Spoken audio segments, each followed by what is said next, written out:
Votre chair vous tourmente jour après jour, et vous pensez qu'il n'y a pas d'issue.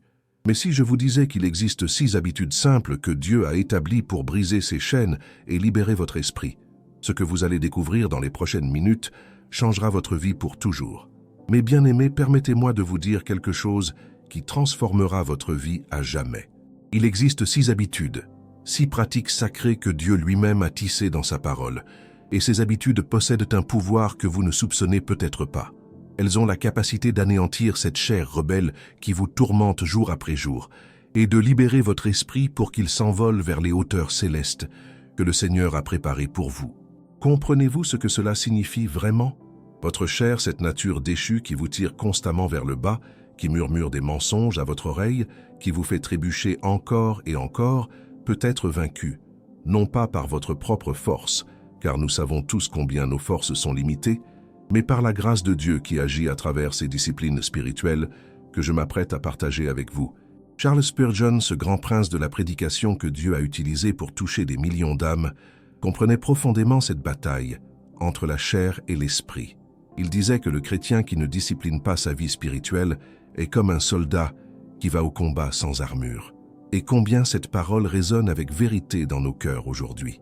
Spurgeon lui-même pratiquait ces disciplines avec une ferveur qui faisait trembler les portes de l'enfer. Regardez autour de vous, mes frères et sœurs, combien de croyants vivent dans la défaite, enchaînés par les mêmes péchés, les mêmes faiblesses, les mêmes chutes répétées. Ils prient, ils pleurent, ils promettent de changer, mais rien ne se passe. Pourquoi? Parce qu'ils ne connaissent pas ces 6 habitudes puissantes que Dieu a établies pour notre victoire. Ils combattent avec leurs propres armes au lieu d'utiliser les armes divines que le Tout-Puissant a placées à leur disposition. L'apôtre Paul nous dit dans Romains chapitre 8, verset 13, « Si vous vivez selon la chair, vous mourrez, mais si par l'esprit vous faites mourir les actions du corps, vous vivrez. » Voyez-vous cette vérité éclatante? Il ne s'agit pas d'une simple suggestion, mais d'une question de vie ou de mort spirituelle. Faire mourir les œuvres de la chair n'est pas optionnel pour celui qui veut marcher dans la victoire. La première chose que vous devez comprendre, c'est que votre chair ne se soumettra jamais volontairement. Elle doit être crucifiée quotidiennement. Elle doit être mise à mort par des choix délibérés, par des habitudes intentionnelles qui affament la nature pécheresse et nourrissent votre esprit régénéré. Ces 6 habitudes dont je vais vous parler ne sont pas des formules magiques. Ce sont des disciplines spirituelles qui créent un environnement où la grâce de Dieu peut opérer puissamment dans votre vie. Spurgeon enseignait que la vie chrétienne victorieuse nécessite une attention constante aux moyens de grâce que Dieu a établis. Il ne suffit pas de connaître la vérité, il faut la pratiquer avec persévérance et détermination. Ces 6 habitudes sont comme 6 piliers qui soutiennent le temple de votre vie spirituelle. Enlevez-en un seul et toute la structure risque de s'effondrer. Pensez à votre vie en ce moment même. Combien de fois avez-vous senti que votre chair dominait votre esprit? Combien de fois avez-vous fait ce que vous ne vouliez pas faire et vous êtes abstenu de faire ce que vous désiriez vraiment accomplir pour la gloire de Dieu? Cette frustration, ce combat intérieur constant, n'est pas ce que Dieu a prévu pour ses enfants. Il y a une vie de victoire qui vous attend, une vie où votre esprit règne sur votre chair par la puissance du Saint-Esprit.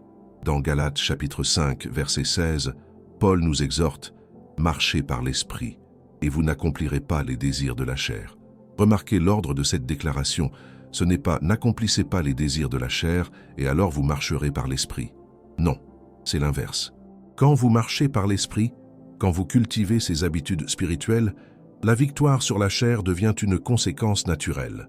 Ces 6 habitudes que je vais vous révéler ont été pratiquées par les géants de la foi à travers les siècles. Elles ont soutenu les martyrs dans les arènes romaines, fortifié les réformateurs face à la persécution et donné à d'innombrables croyants la force de vivre des vies transformées au milieu d'un monde déchu.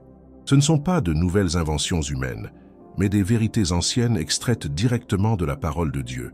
Vous vous demandez peut-être « Pourquoi ai-je besoin de ces habitudes ?» N'est-ce pas légaliste de se concentrer sur des pratiques extérieures? Écoutez-moi bien, il y a une différence énorme entre le légalisme et la discipline spirituelle. Le légalisme cherche à gagner le salut par les œuvres. La discipline spirituelle reconnaît que nous sommes sauvés par grâce et que cette grâce nous transforme de l'intérieur vers l'extérieur. Ces habitudes ne vous sauvent pas, mais elles vous positionnent pour recevoir plus pleinement la grâce transformatrice de Dieu. Imaginez un jardin. Si vous ne l'arrosez jamais, ne désherbez jamais, ne cultivez jamais le sol, que se passera-t-il? Les mauvaises herbes envahiront tout et les bonnes plantes mourront. Votre vie spirituelle fonctionne exactement de la même manière. Sans ces habitudes qui cultivent votre esprit et désherbent votre chair, la nature pécheresse prendra le dessus. C'est inévitable. C'est la loi de la vie spirituelle. Si vous êtes prêt à découvrir ces 6 habitudes puissantes, si vous êtes prêt à voir Dieu agir dans votre vie d'une manière que vous n'avez jamais expérimentée auparavant, alors restez avec moi. Ce que je m'apprête à partager avec vous n'est pas une théorie, mais une réalité éprouvée par des milliers de témoignages à travers les âges. Si vous appliquez fidèlement ces principes, je vous promets, au nom du Seigneur, que vous verrez votre chair s'affaiblir et votre esprit se fortifier de jour en jour. Avant de continuer, si cette parole touche déjà votre cœur, je vous invite à vous abonner à cette chaîne pour recevoir régulièrement ces enseignements qui transforment les vies. Et si vous désirez approfondir votre marche avec Dieu, je vous encourage à découvrir notre livre numérique « 21 jours pour restaurer votre intimité avec Dieu », dont le lien se trouve dans le premier commentaire épinglé. C'est un outil précieux pour ceux qui ont soif d'une relation plus profonde avec le Seigneur. Alors, quelles sont ces 6 habitudes qui anéantiront votre chair et libéreront votre esprit? Restez attentifs, car ce qui suit pourrait bien être le tournant spirituel que vous attendiez depuis si longtemps. La première habitude qui anéantira votre chair et libérera votre esprit est celle de la prière matinale intentionnelle. Non pas une prière rapide marmonnée entre 2 tâches, mais un temps sacré où vous vous présentez devant Dieu avant que le monde n'ait la moindre chance de réclamer votre attention. Écoutez-moi bien, l'homme ou la femme qui rencontre Dieu le matin portera son parfum toute la journée. Quand je parle de prière matinale intentionnelle, je ne parle pas d'une simple routine religieuse. Je parle d'un rendez-vous sacré avec le Créateur de l'univers, un moment où vous fermez la porte au bruit du monde et ouvrez votre cœur à la voix de Dieu. C'est dans ces moments précieux, dans le silence de l'aube, que votre esprit se fortifie, tandis que votre chair apprend à se taire. Regardez ce que Jésus lui-même faisait. Marc chapitre 1, verset 35 nous dit « Vers le matin, pendant qu'il faisait encore très sombre, il se leva, sortit et alla dans un lieu désert où il pria. » Si le Fils de Dieu lui-même, qui était sans péché, avait besoin de ce temps matinal avec le Père, combien plus en avons-nous besoin, nous qui luttons quotidiennement contre notre nature déchue? Votre chair déteste la prière matinale. Elle vous dira que vous êtes fatigué, que vous pouvez prier plus tard, que quelques minutes de sommeil supplémentaires ne feront pas de mal. Mais c'est précisément pour cette raison que cette habitude est si puissante. Chaque fois que vous choisissez de vous lever pour rencontrer Dieu, malgré la résistance de votre chair, vous lui portez un coup mortel. Vous déclarez que Dieu est plus important que votre confort, que sa présence vaut plus que votre sommeil. Dans ces moments de prière matinale, quelque chose de miraculeux se produit. Dieu commence à réorganiser vos priorités. Les choses qui semblaient si urgentes hier soir perdent leur emprise sur vous. Les anxiétés qui vous tourmentaient se dissolvent dans la lumière de sa présence. Votre perspective change, vos forces se renouvellent, et vous commencez la journée non pas avec vos ressources limitées, mais avec la puissance illimitée du Saint-Esprit. La deuxième habitude est le jeûne régulier et ciblé. Oh, combien cette pratique a été négligée dans l'Église moderne. Nous vivons dans une culture d'indulgence constante où chaque désir doit être satisfait immédiatement. Le jeûne va directement à l'encontre de cette mentalité. Il dit à votre chair « Tu n'es pas le maître ici. Tu ne dictes pas ce que je ferai ou ne ferai pas. » Le jeûne n'est pas une grève de la faim pour forcer Dieu à faire votre volonté. C'est une discipline spirituelle qui affaiblit la domination de votre chair pendant qu'elle aiguise votre sensibilité spirituelle. Quand vous jeûnez, vous créez un vide physique que Dieu remplit de sa présence spirituelle. Vous démontrez que l'homme ne vivra pas de pain seulement, mais de toute parole qui sort de la bouche de Dieu. Matthieu chapitre 6, verset 16 nous donne cette instruction. Lorsque vous jeûnez, ne prenez pas un air triste. Remarquez que Jésus ne dit pas « si vous jeûnez », mais « lorsque vous jeûnez ». Il s'attend à ce que ses disciples pratiquent le jeûne. Ce n'est pas optionnel pour celui qui veut vivre dans la victoire spirituelle. Le jeûne régulier maintient votre chair dans un état d'humilité et de soumission. Commencez simplement, un repas par semaine, puis une journée. Utilisez ce temps que vous auriez passé à manger pour prier, pour lire les Écritures, pour chercher la face de Dieu. Vous serez étonné de voir comment cette simple habitude transforme votre vie spirituelle. Les tentations qui semblaient irrésistibles perdent leur pouvoir. Les addictions qui vous enchaînaient commencent à se briser. Votre chair apprend qu'elle n'est pas Dieu, et votre esprit découvre une liberté nouvelle. La troisième habitude est la mémorisation quotidienne des Écritures. Écoutez attentivement, car ceci est absolument crucial. Psaume 119, verset 11 déclare « Je serre ta parole dans mon cœur, afin de ne pas pécher contre toi. » Voyez-vous le lien direct? La parole de Dieu, cachée dans votre cœur, devient une arme contre le péché. Elle devient un bouclier contre les attaques de la chair. Votre esprit est constamment bombardé par des messages du monde, de la chair et du diable. Des milliers de pensées, d'images, de paroles circulent dans votre conscience chaque jour. Si vous ne remplissez pas intentionnellement votre esprit avec la vérité de Dieu, il se remplira automatiquement avec les mensonges de l'ennemi. C'est aussi simple que cela. Il n'y a pas de terrain neutre. Quand vous mémorisez les Écritures, vous créez un arsenal spirituel accessible à tout moment. Quand la tentation frappe, vous n'avez pas besoin de chercher votre Bible. La parole jaillit de votre cœur pour repousser l'attaque. Quand le découragement vous envahit, un verset mémorisé remonte à la surface pour vous fortifier. Quand la confusion vous assaille, la vérité que vous avez cachée dans votre cœur apporte la clarté. Jésus lui-même a utilisé cette arme contre Satan dans le désert. 3 fois tenté, 3 fois il a répondu « Il est écrit ». Il n'a pas philosophé avec le diable. Il n'a pas négocié. Il a simplement proclamé la parole de Dieu qu'il connaissait par cœur, et chaque fois l'ennemi a dû reculer. Si cette méthode était suffisante pour Jésus, elle est certainement suffisante pour nous. Commencez par un verset par semaine. Écrivez-le, récitez-le tout au long de la journée. Méditez-le jusqu'à ce qu'il devienne partie intégrante de votre pensée. En 1 an, vous aurez mémorisé 52 versets. En 5 ans, plus de 250 portions de la parole de Dieu seront gravées dans votre cœur. Imaginez la transformation que cela produira dans votre vie. La 4e habitude est la confession régulière de vos péchés, non seulement à Dieu, mais aussi à un frère ou une sœur de confiance. Jacques chapitre 5, verset 16, nous instruit « Confessez donc vos péchés les uns aux autres et priez les uns pour les autres, afin que vous soyez guéris. » Notez bien, la confession mutuelle amène la guérison. Votre chair adore les ténèbres. Elle prospère dans le secret, dans le silence, dans l'isolement. C'est là qu'elle est la plus forte.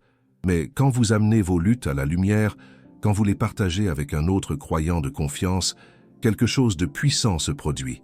Le pouvoir du péché secret se brise. La honte qui vous paralysait commence à se dissiper.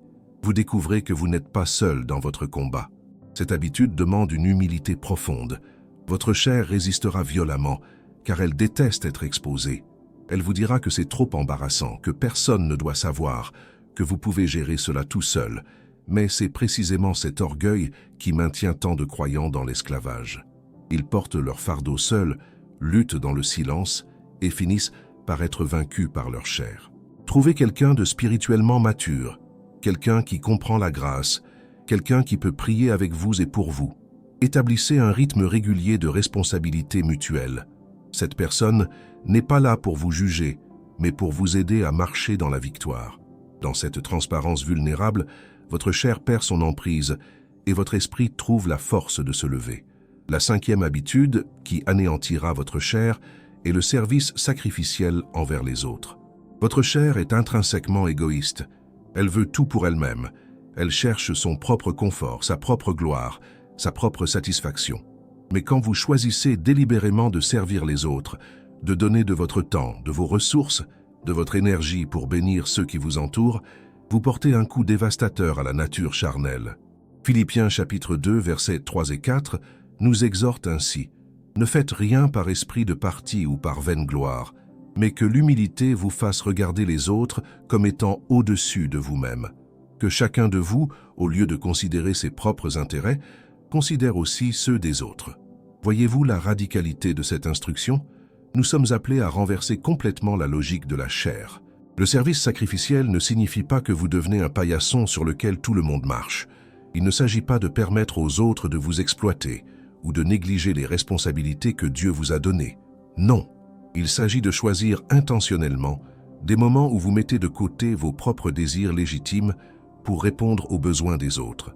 C'est un choix conscient, motivé par l'amour de Christ et non par la culpabilité ou la manipulation.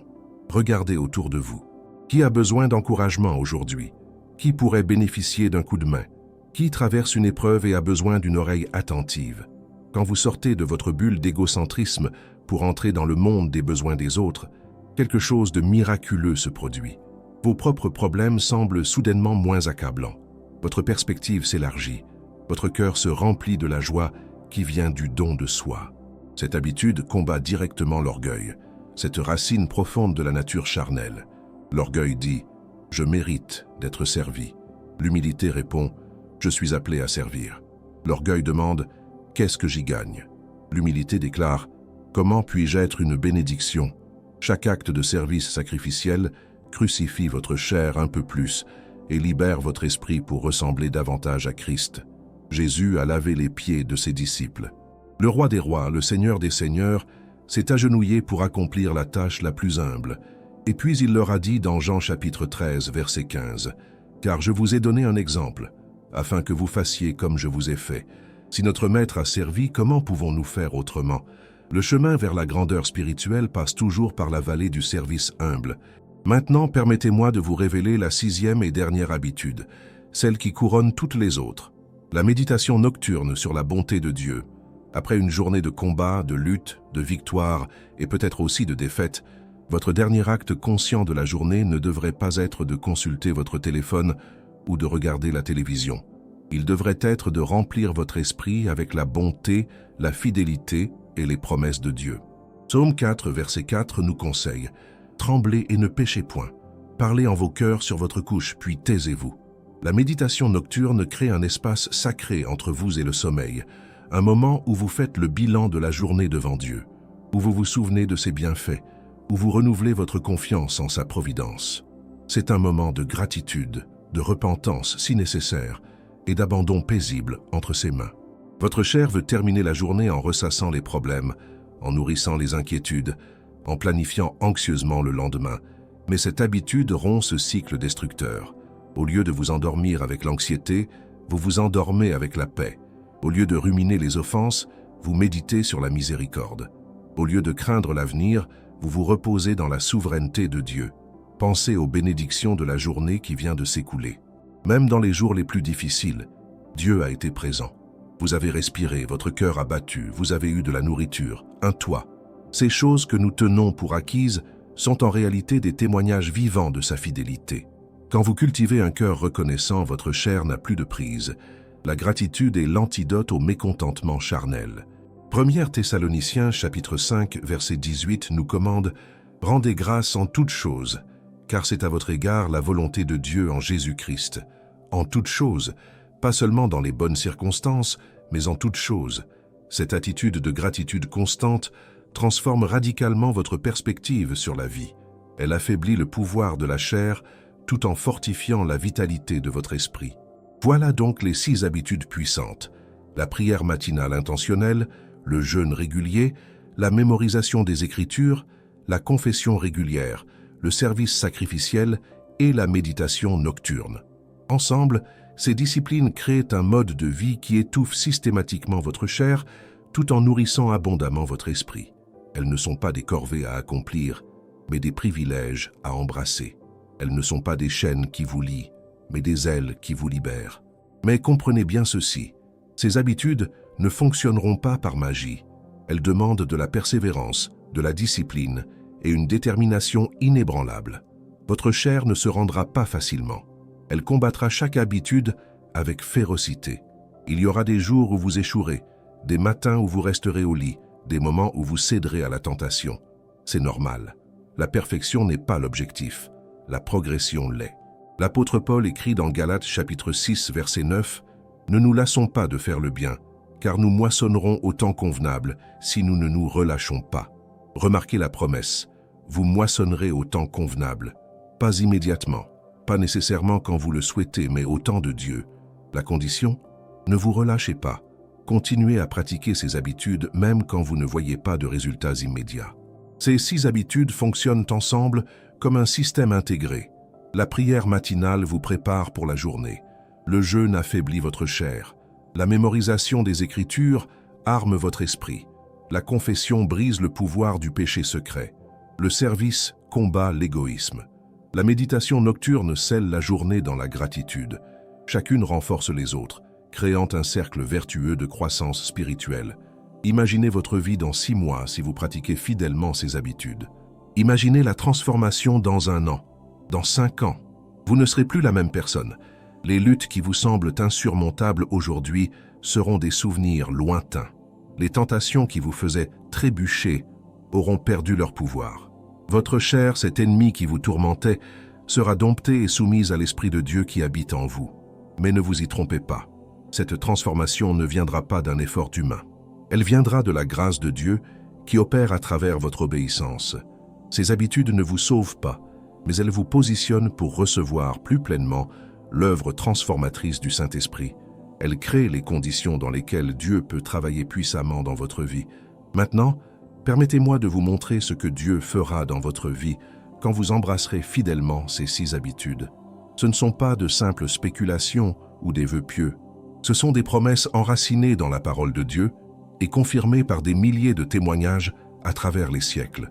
Regardez attentivement ce qui vous attend quand votre chair commence à s'affaiblir et que votre esprit prend le dessus. Premièrement, vous expérimenterez une liberté que vous n'avez jamais connue auparavant. Les chaînes qui vous retenaient captifs depuis des années commenceront à se briser. Ces habitudes, ces pensées, ces comportements qui semblaient en faire partie intégrante de votre identité perdront leur emprise sur vous. Jean chapitre 8, verset 36 déclare « Si donc le Fils vous affranchit, vous serez réellement libre. » Cette liberté authentique devient votre réalité quotidienne. Cette liberté n'est pas l'absence de tentation. Non, les tentations continueront à venir, mais votre réponse changera radicalement. Là où vous cédiez automatiquement auparavant, vous trouverez maintenant la force de résister. Là où vous vous sentiez impuissant face à vos désirs charnels, vous découvrirez une puissance nouvelle qui vient du Saint-Esprit. La différence est stupéfiante, presque miraculeuse, et pourtant c'est simplement le fruit naturel de ces disciplines spirituelles. Imaginez vous réveiller un matin et réaliser que cette pensée obsessionnelle qui vous harcelait n'est plus là. Imaginez passer devant cette tentation familière et sentir rien. Pas de lutte intense, pas de combat épuisant, juste une paix tranquille et une indifférence sanctifiée. C'est ce qui se produit quand votre chair meurt progressivement et que votre esprit prend le contrôle. C'est ce que Dieu fera pour vous. Deuxièmement, vous découvrirez une intimité profonde avec Dieu que vous pensiez réservée aux saints d'autrefois. Quand votre chair domine, elle crée un voile entre vous et Dieu. Elle étouffe votre capacité à entendre sa voix, à sentir sa présence, à discerner sa direction. Mais quand ces 6 habitudes commencent à faire leur œuvre, ce voile se déchire progressivement. Vous commencez à percevoir Dieu d'une manière nouvelle, plus réelle, plus tangible. Vos temps de prière ne seront plus des monologues répétitifs. Ils deviendront de véritables conversations où vous parlez et où vous écoutez. La Bible ne sera plus simplement un livre que vous lisez par obligation. Elle deviendra vivante, respirante, parlante à votre situation spécifique. Hébreux chapitre 4, verset 12 nous dit « Car la parole de Dieu est vivante et efficace, plus tranchante qu'une épée quelconque à 2 tranchants. » Vous expérimenterez cette vérité de manière personnelle et puissante. Cette intimité avec Dieu transforme tout. Vos décisions deviennent plus sages parce que vous entendez sa direction plus clairement. Vos relations s'améliorent parce que vous aimez avec son amour.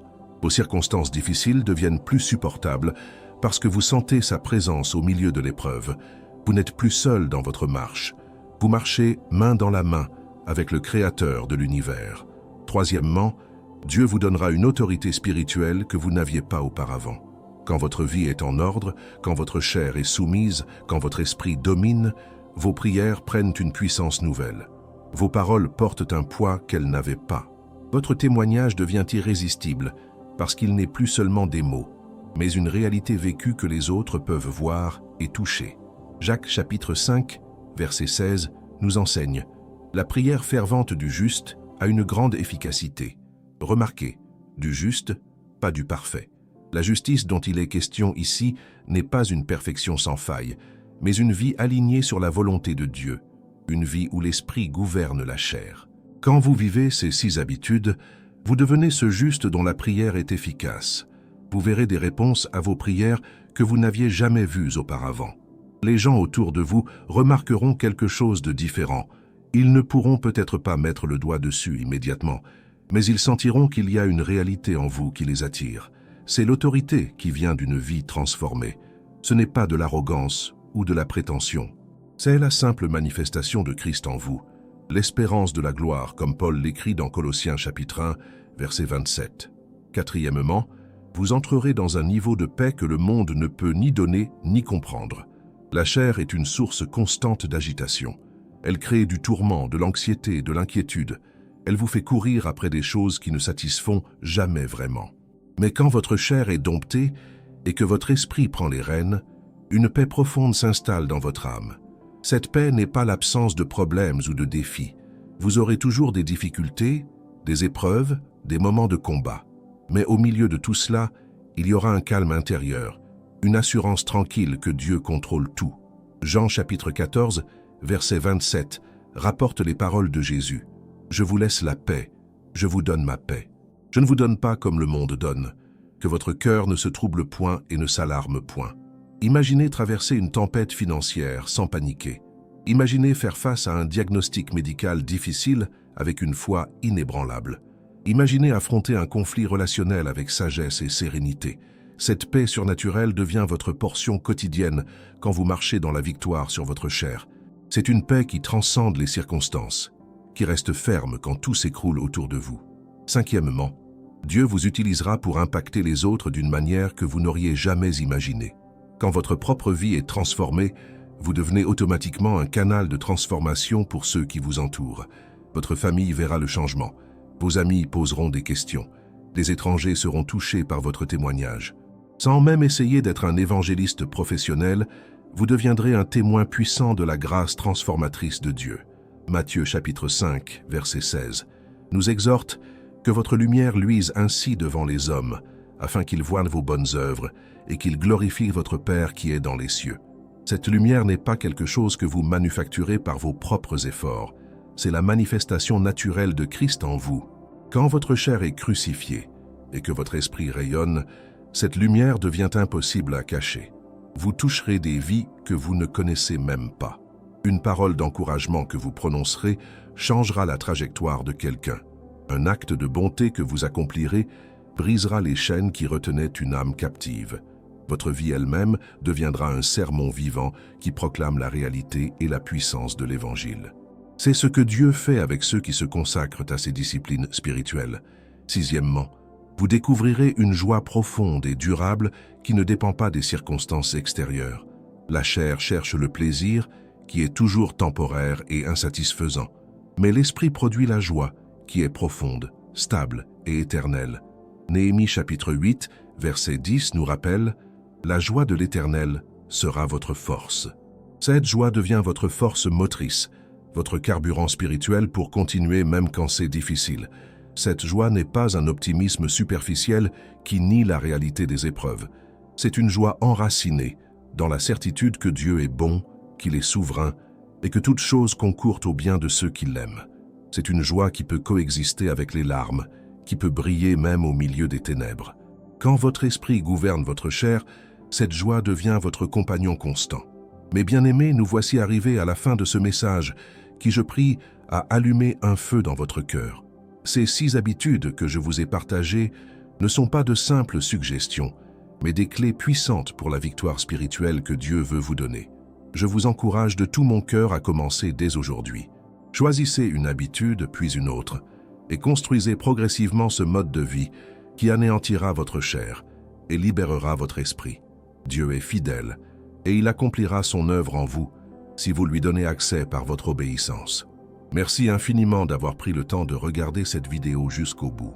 Si ce message vous a touché, je vous invite à vous abonner à cette chaîne, à laisser un commentaire pour partager comment Dieu parle à votre cœur et à cliquer sur le bouton « J'aime » pour encourager ce ministère.